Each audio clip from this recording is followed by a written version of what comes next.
The Lorentz velocity transformation is the set of formulas that relate the velocity of an object as measured in one inertial frame of reference, say the unprimed frame, to the velocity of the object as measured in another inertial frame of reference, say the primed frame, that is moving with velocity v relative to the unprimed frame.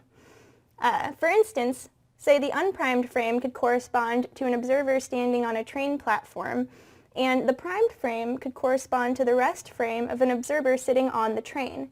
Then if the observer on the train were to throw a ball with velocity u prime according to the rest frame of the observer on the train, then the velocity of the ball as measured by the observer on the train platform would be measured with the velocity u.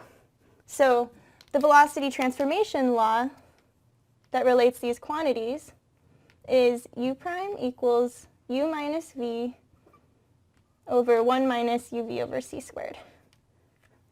Note that this denominator is about 1 when u and v are very small compared to the speed of light.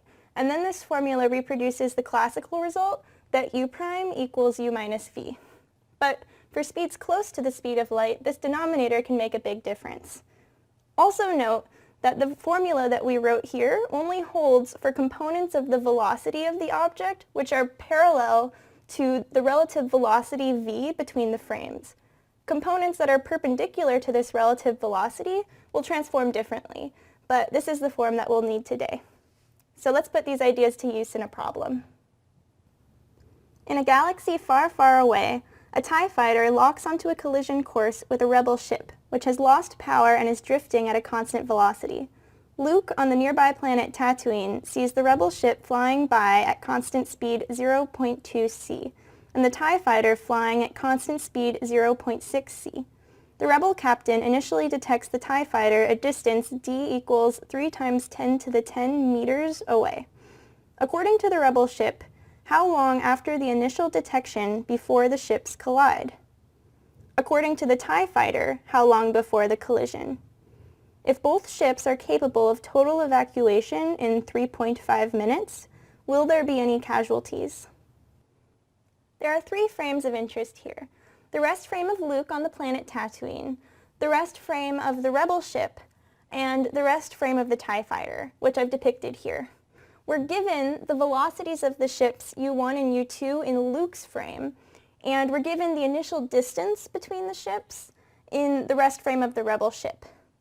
If the ships measure in their own rest frames that they have 3.5 minutes, which equals 210 seconds, then they will have enough time to evacuate. So let's first deal with part A, which asks about the time to collision in the rest frame of the rebel ship. So this is just going to be given by the distance that the rebel ship measures between the ships initially, which is given in the problem, divided by the rate at which the rebel ship sees the TIE fighter closing the gap, which here we've called u12. So what is u12?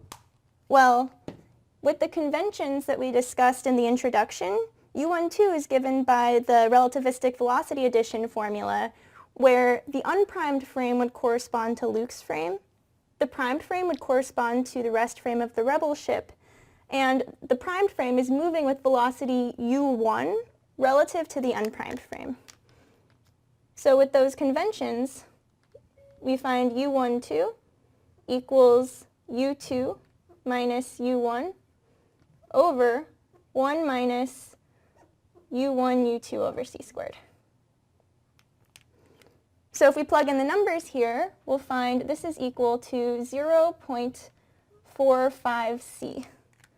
Now this answer makes sense because we would expect that in the rest frame of the rebel ship, they would measure a smaller velocity of the incoming TIE fighter than in Luke's rest frame, since Luke sees both ships moving in the same direction. So we know we got the signs right. Now, plugging in all these numbers to our time to collision formula here, we will find a time of 220 seconds. So this is more than the 210 seconds that the ship needs to evacuate. So indeed, they will make it off the ship in time. But what about the members of the crew on the TIE fighter? Well, to get this, we need to know the time elapsed in the rest frame of the TIE fighter, or the proper time according to the TIE fighter.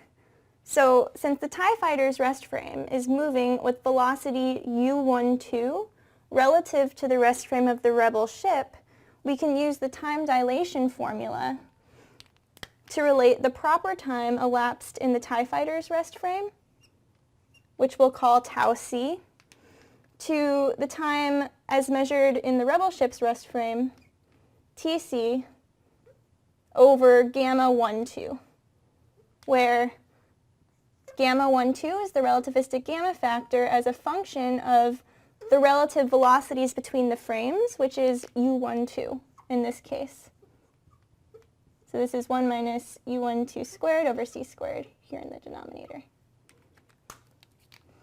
Note that gamma is always greater than or equal to 1. So what this formula says is that the proper time measured by the TIE fighter is going to be less than the time as measured by the rebel ships in the way that we've phrased this problem. And so this is what we'd expect because the least amount of time measured is always the time measured in the rest frame of an object. So in the way we've set up this question, we indeed got the gamma factor in the right place.